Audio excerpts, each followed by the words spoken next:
नमस्कार दोस्तों, पिछला जो लेक्चर था लेक्चर 1 वो हमने एक लास्ट में एक ओपन क्वेश्चन के साथ छोड़ा कि क्या होगा, तब क्या होगा जब किसी बिंदु पर y d square y over d x square की वैल्यू 0 आएगी तो क्या होगा। क्योंकि पॉजिटिव आएगी तो उत्तल होगा, नेगेटिव आएगी तो अवतल होगा।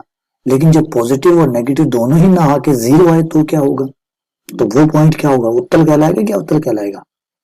उस पॉइंट को आप क्या कहेंगे, समझिए क्वेश्चन को। जब पॉइंट ऐसा कोई पॉइंट आए जिस पॉइंट पर हमारा वाई डी स्क्वायर वाई और डी एक्स की वैल्यू 0 आए तो ना आप उत्तल कह सकते हैं ना अवतल कह सकते हैं। हाँ, इस पॉइंट में एक खासियत आप गौर कर सकते हैं कि किसी पॉइंट पर अगर ग्राफ ना तो उत्तल है ना अवतल है तो उसका मतलब है उस बिंदु पे ना तो y d square y over d x square की जो वैल्यू है ना तो पॉजिटिव आनी है ना ही नेगेटिव आनी है, दोनों ही नहीं आनी, 0 आनी है। फिर पॉजिटिव नेगेटिव के अलावा तीसरा नंबर क्या बच जाता है, 0। क्योंकि या तो हमारे रियल नंबर पॉजिटिव होते हैं, नहीं है तो नेगेटिव होते हैं, नहीं है तो फिर 0 होते हैं। तीन में से कुछ तो होगा। तो पॉजिटिव नहीं है नेगेटिव नहीं है तो फिर क्या होगा, 0 होगा। बस यही हमारा बिंदु है, स्टडी का पॉइंट है जिसे हम पढ़ने वाले हैं। नत्ती परिवर्तन बिंदु, किसी वक्र का वह बिंदु जिससे पहले या जिसके पश्चात वक्र अपनी प्रकृति बदलता है। और प्रकृति बदलने का मतलब क्या है, उत्तल था अवतल हो गया, अवतल था उत्तल हो गया। जिस भी वो आकृति में था, जिस भी प्रकार का वो था, उस प्रकार को उसने चेंज कर लिया। इसे कहते हैं नत्ती परिवर्तन बिंदु। तो परिभाषा डाल देते हैं, नत्ती परिवर्तन बिंदु। जब वक्र किसी बिंदु, जब आपका कोई वक्र, जब वक्र का कोई बिंदु ले लिया P, बिंदु P पर किसी रेखा, खास तौर पे ये रेखा हम एक्स एक्स ही लेते हैं क्योंकि हमने डिसाइड किया था कि भाई हम एक्स एक्स के सापेक्ष ही बात करेंगे। लेकिन चलिए एक बार जनरल बात कर लेते हैं, कोई भी रेखा ले लीजिए। जब वक्र किसी बिंदु P पर किसी रेखा के सापेक्ष, किसी रेखा, नॉर्मली मैंने पहले ही कह दिया अधिकतर हम एक्स एक्स ही लेते हैं, स्टैंडर्ड हमने एक्स एक्स सेट किया हुआ है, लेकिन चाहे तो आप कोई और भी ले सकते हैं। किसी रेखा के सापेक्ष परिभाषा नहीं बदलेगी, वो जो बिंदु है उस बिंदु के दोनों तरफ ग्राफ की प्रकृति अलग होगी।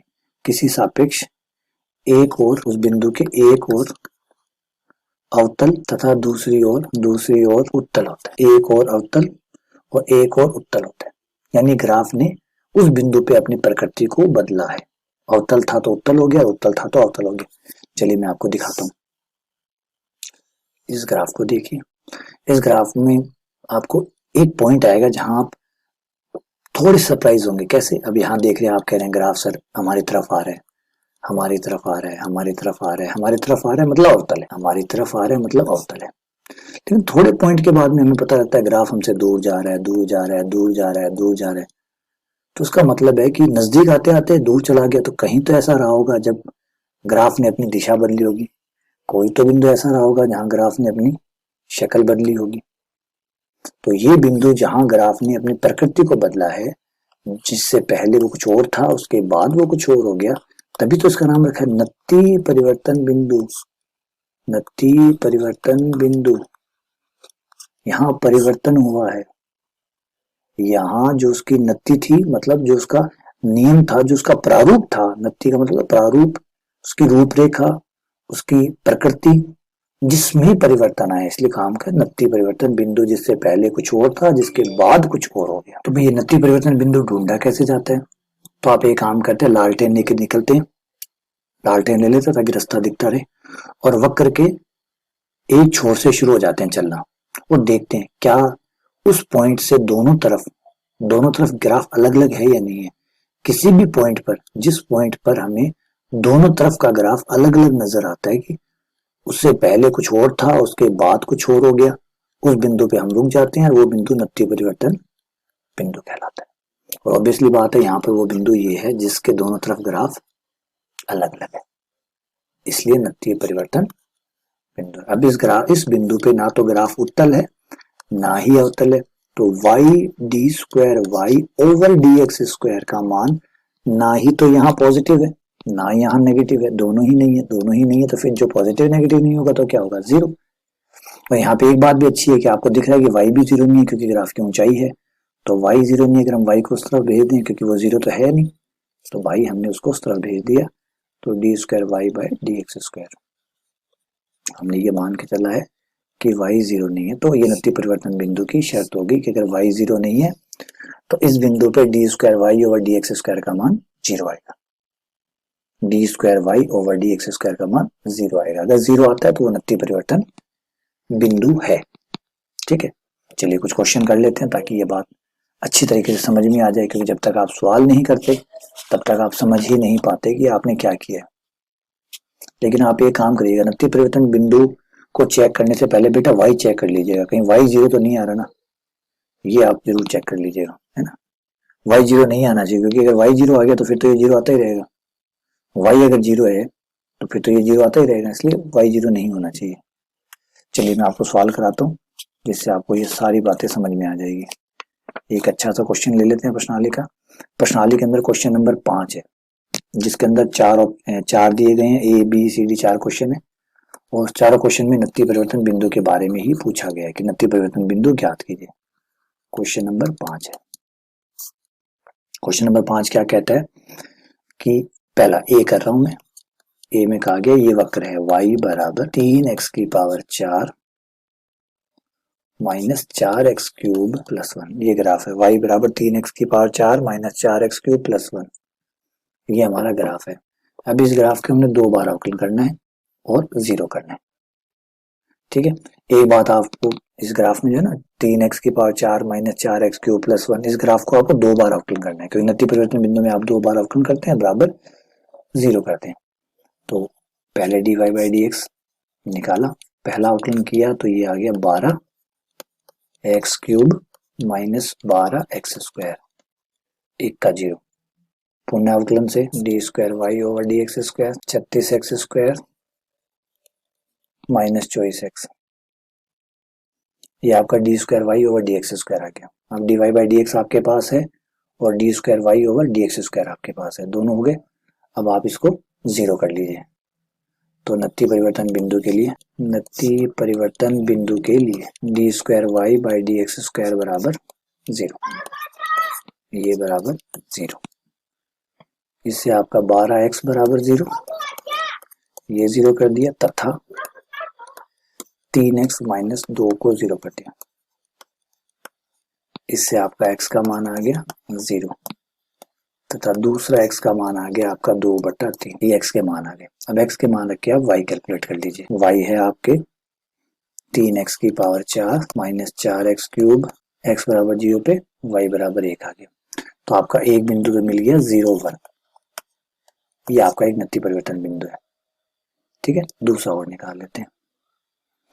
x का मान कितना है आपका 2/3, 2/3 की पावर 4 2/3 की पावर 3, ये आ जाएगा 3, ये आ जाएगा आपका 2 2 4 8 16, 16/81 माइनस 4, ये हो गया 8 8/27, 16/27 32/27 प्लस 1। आप लघुत्तम लेंगे, लघुत्तम आएगा 27, 16 माइनस 32 प्लस 27, तो ये आ जाएगा आपका 5 11 11/27। ये लीजिए आपका ये y का मान आ गया। तो आपका ये हो गया 2/3 11/27। तो आपके पास 2 नत्ती परिवर्तन बिंदु आ गए, नत्ती परिवर्तन बिंदु। तो ये हो गया, एक तो 0 1 आ गया आपके पास, और एक आपके पास आ गया 2/3 11/27, 2/3 11/27, ये आपका आंसर आ गया। अब एक चीज थोड़ा सा मैं आपको सावधानी बरतने के लिए कहूंगा, क्वेश्चन दूंगा आपको, थोड़ी सी सावधानी बरतने के लिए एक जगह दूंगा। वो ये है कि कई बार क्या होता है, कई फलन ऐसे होते हैं जिनके हर अवकलन 0 आते हैं, दूसरा तीसरा चौथा, तो वो जो फलन होते हैं वो भ्रमित करते हैं, इसलिए एक सावधानी, एक एडवाइजरी है ना, एक एडवाइजरी जारी की गई है कि भाई तीसरा अवकलन जो है, कहीं ऐसा ना हो कि सारे अवकलन 0 आ रहे हैं, आप तीसरा अवकलन 0 नहीं आना चाहिए।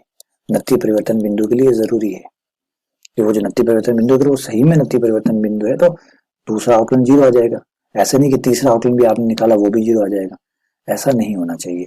तो ये एडवाइजरी नॉर्मली जैसे गृह मंत्रालय है, वो कोरोना काल में लगातार एडवाइजरी जारी करता रहता है कि ये मास्क पहनिए, ये मत कीजिए, भीड़ इकट्ठी मत कीजिए, लेकिन एडवाइजरी सुनता कौन है? अधिकतर लोग नहीं सुनते। तो ये एडवाइजरी है कि भाई द्वितीय अवकलन तो आपने जीरो कर ही लिया, ऑब्वियसली बात है इन दोनों बिंदु पे दूसरा अवकलन तो जीरो आ रहा होगा। लेकिन एक बार प्लीज एक बार चेक कर लीजिएगा कहीं तीसरा अवकलन तो जीरो नहीं आ रहा ना। अगर तीसरा अवकलन जीरो आ रहा है तो वो नत्ती परिवर्तन बिंदु नहीं है, वो गलत आया। कई बार एडवाइजरी को मानते हैं, वो नहीं मानते कि ठीक है यार कह रहा है नहीं आया होगा, ठीक है अपना आंसर मिल गया ना, काम हो गया। तो ये आप पे मर्जी पे है, अगर आप दिखाना चाहें तो आप दिखा सकते हैं, थर्ड अवकलन करके चेक कर सकते हैं कि भाई जीरो आ रहा है नहीं आ रहा।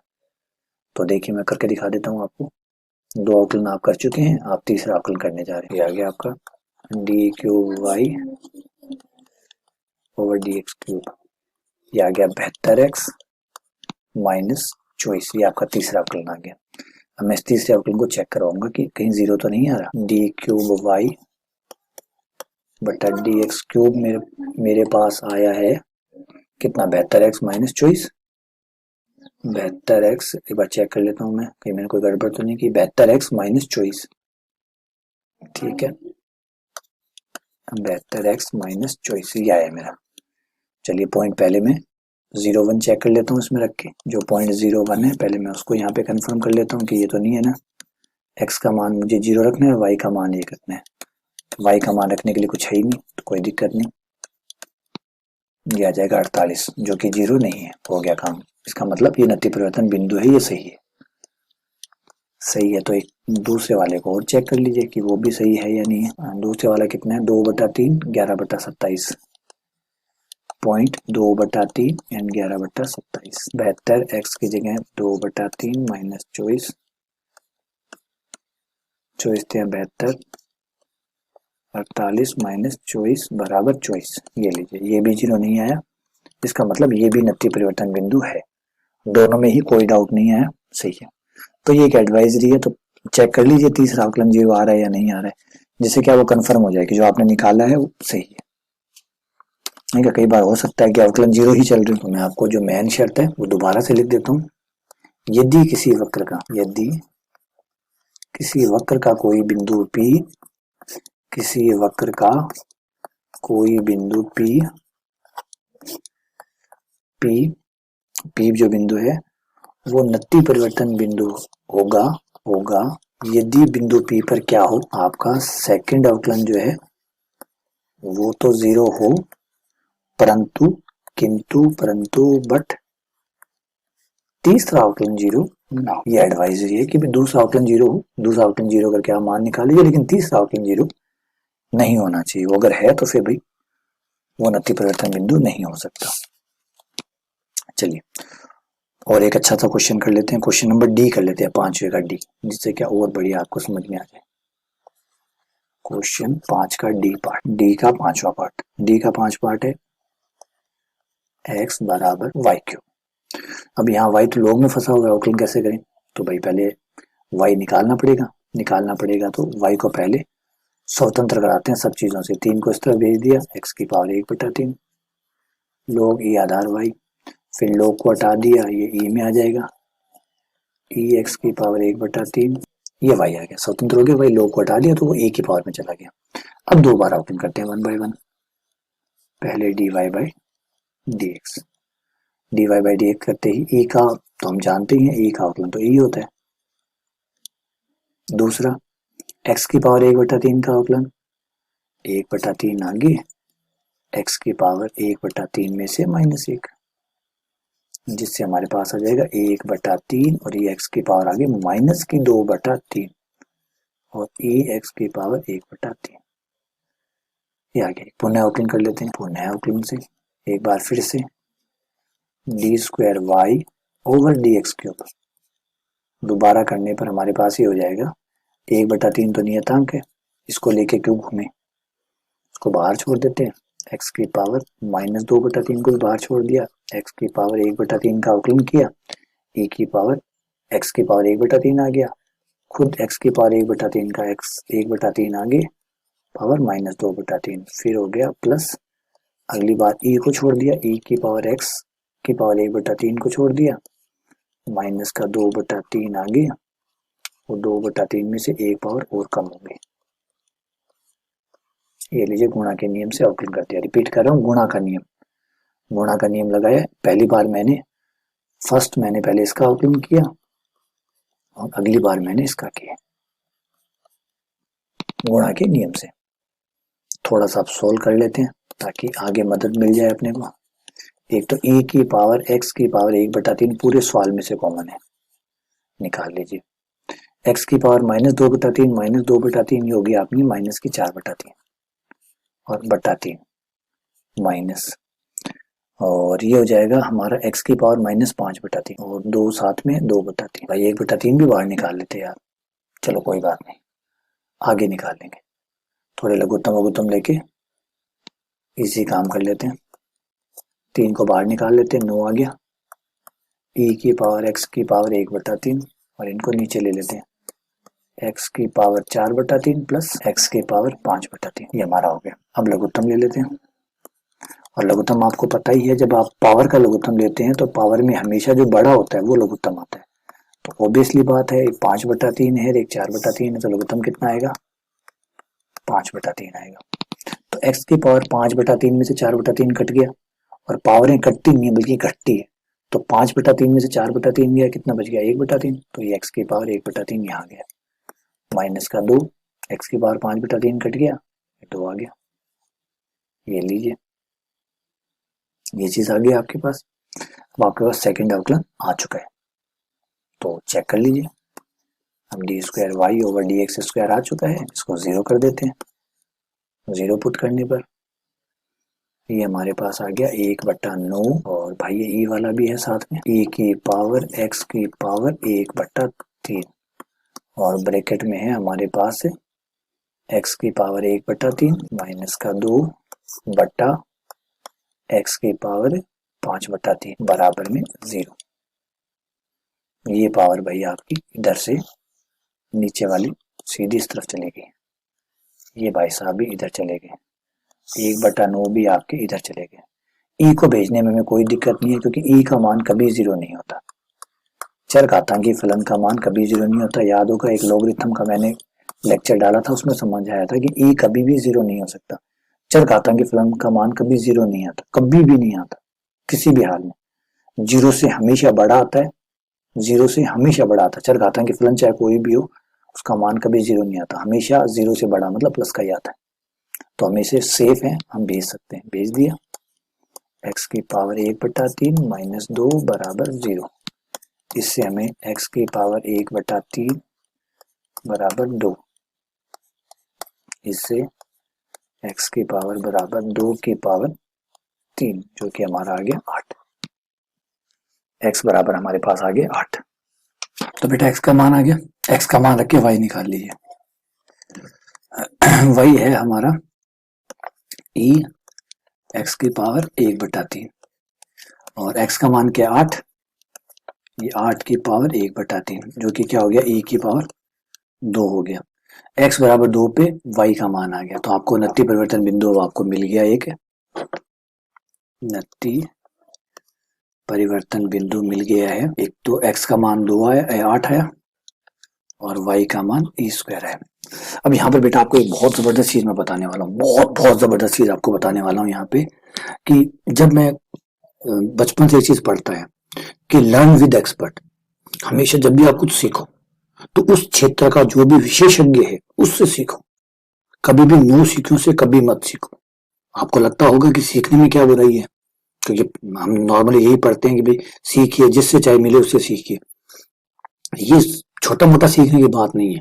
जब आपने कैरियर संबंधित बातें कर रहे हैं तो हमेशा एक्सपर्ट से सीखिए, एक्सपर्ट से, विशेषज्ञ से सीखिए, जिसने अपनी जिंदगी के बहुत साल इस बात में खर्च किए हों कि चीजें कैसे होती है, कैसे घटित होती है, उन्हें बारीकियों का पता हो। हर किसी से मत सीखिए, वरना बहुत नुकसान खाएंगे। जैसे मैंने कार चलानी सीखी, शुरुआत में जब मैंने कार चलानी सीखी तो जिसने मुझे कार सिखाई वो बड़ा नो सीखा था, नया नया कार सिखाने लगा था, तो उसको अनुभव नहीं था। तो उसने क्या किया, उसका फोकस था कि जैसे जैसे कार चलानी सीख जाए बंदा, ब्रेक लगाने सीख जाए, क्लच से गियर बदल ले और ये सीख ले। उसने मुझे क्या क्या नहीं सिखाया। उसने मुझे ग्लास देखना नहीं सिखाया कि दोनों साइड के ग्लास, सामने जो बैक का जो ग्लास लगा होता है उसको देखना, उसने ग्लास देखना नहीं सिखाया। गाड़ी मोड़ते टाइम उसने इंडिकेटर देना नहीं सिखाया, क्योंकि उसका फोकस ये था कि जैसे जैसे गाड़ी चलानी सीख जाए। क्योंकि वो जो एक्सपर्ट आदमी होता है, जब कोई एक्सपर्ट आपको सिखा रहा होता है तो उसे पता है कि ये चीजें इसके साथ साथ सिखानी है। हाँ, एक बार जोर आएगा जब वो गाड़ी सीख रहा होगा वो कहेगा सर क्या क्या ध्यान रखूं, क्लच भी ध्यान रखूं, गियर भी ध्यान रखूं, स्पीड का भी ध्यान रखूं, आगे पीछे ग्लासों का भी ध्यान रखूं, इंडिकेटर का भी ध्यान रखूं। लेकिन वो टीचर उसमें उसे जोर आए चाहे, लेकिन वो सही सिखाएगा। उसे पता है कि सही सीखना ज्यादा जरूरी है बजाय गलत सीखने के। क्यों? अब जिसने सिखाया, अब दो तरीके थे सुधार करने के। उसने तो मुझे गलत सिखा दिया, उसने मुझे इंडिकेटर देना नहीं सिखाया टाइम पे, उसने मुझे ग्लास देखना नहीं सिखाया। अब उसके दो तरीके हैं सीखने के। एक तो मैं खुद समझ जाऊं कि उसने मुझे क्या नहीं सिखाया, क्या गलती हुई। ये चांसेस बहुत कम होता है क्योंकि अपनी गलती ढूंढना लगभग नामुमकिन होती है। तो एक तो ये होता है। दूसरा ये होता है कि कभी एक्सीडेंट होगा, कभी मैं ग्लास साइड वाला ग्लास नहीं देखूंगा, कोई गाड़ी पीछे से आ रही होगी और वो आके मुझसे टक्कर मार देगी। या मैं गाड़ी को मोड़ते समय ये नहीं देखूंगा कि पीछे कोई गाड़ी आ रही है, गाड़ी आके मुझे ठोक देगी, तब मुझे गाड़ी का नुकसान होगा। तब हमारी माथापच्ची होगी, हम लड़ेंगे, वो मुझसे पूछेगा भाई साहब आपने इंडिकेटर क्यों नहीं दिया। तब मुझे एहसास होगा कि इंडिकेटर देना जरूरी है। क्यों? क्योंकि इससे एक्सीडेंट हो जाता है। तो या तो मैं नुकसान खा के सीखूंगा या मैं अपने आप सीखूंगा। अपने आप सीखना लगभग नामुमकिन होता है, ना ही मानिए आप, क्योंकि अपनी गलतियां मैंने कहा पहले नहीं पता चलती।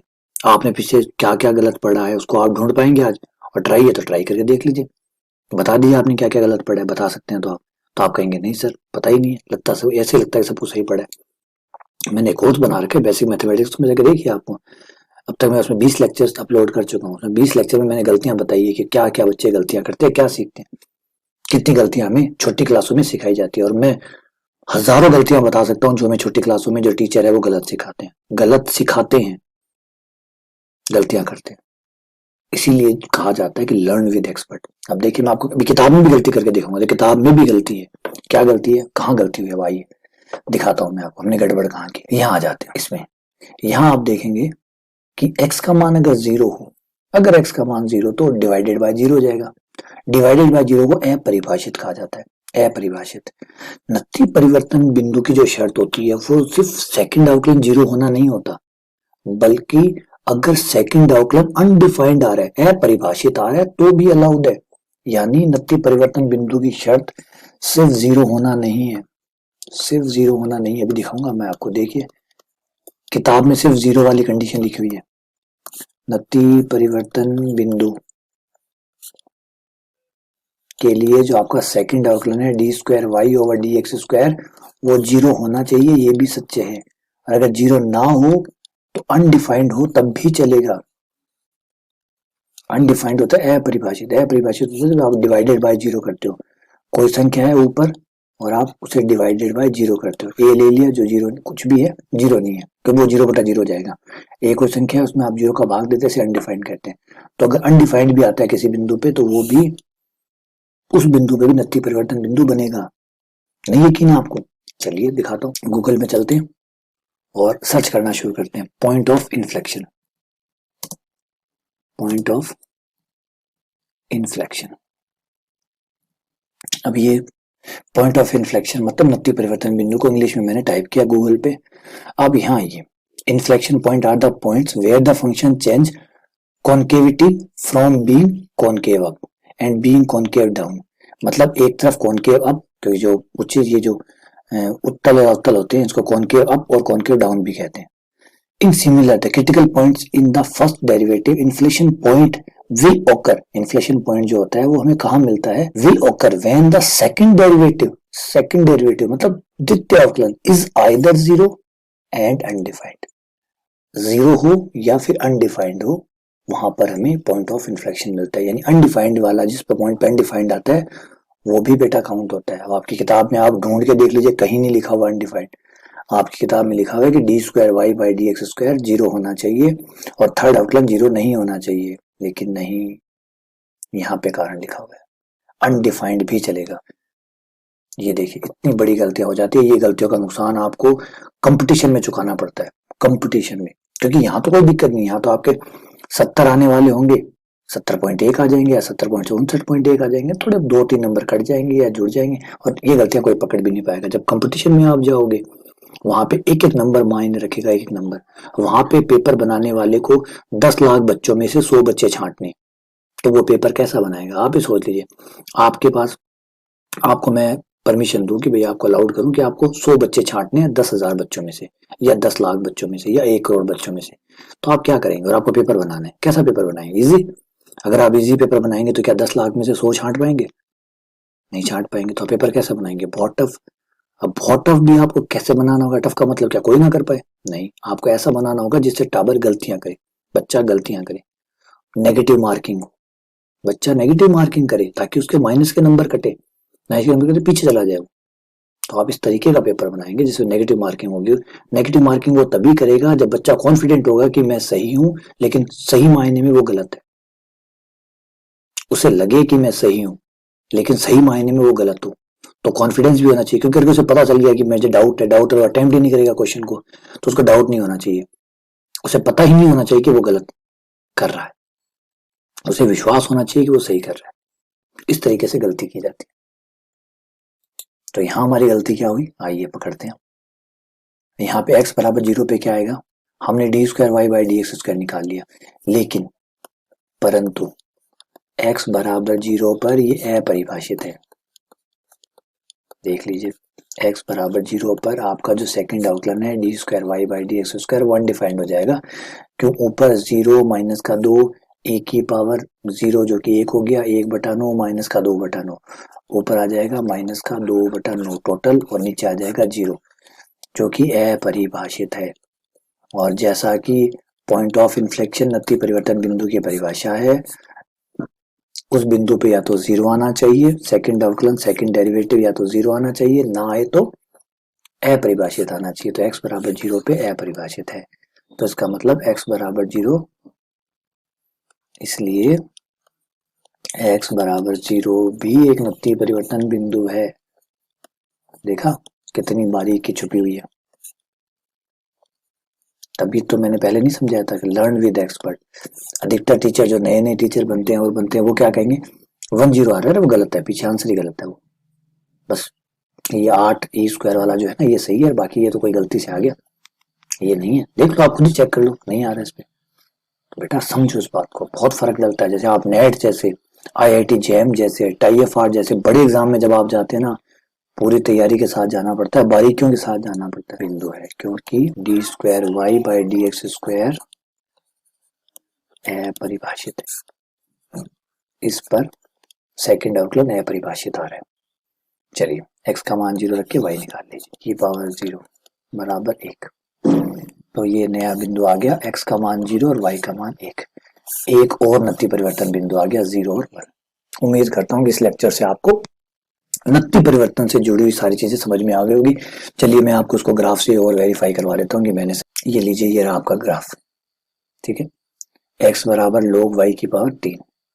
ये देखिए ये रहा वो पॉइंट जो मैं अभी आपको कह रहा था, ये देखिए दिख रहा है नत्ती परिवर्तन बिंदु। क्यों है, क्योंकि इससे पहले जो ग्राफ था वो देखो ऐसे था, मतलब दूर जा रहा था, इसके बाद वाला ग्राफ हमारी तरफ आ रहा है।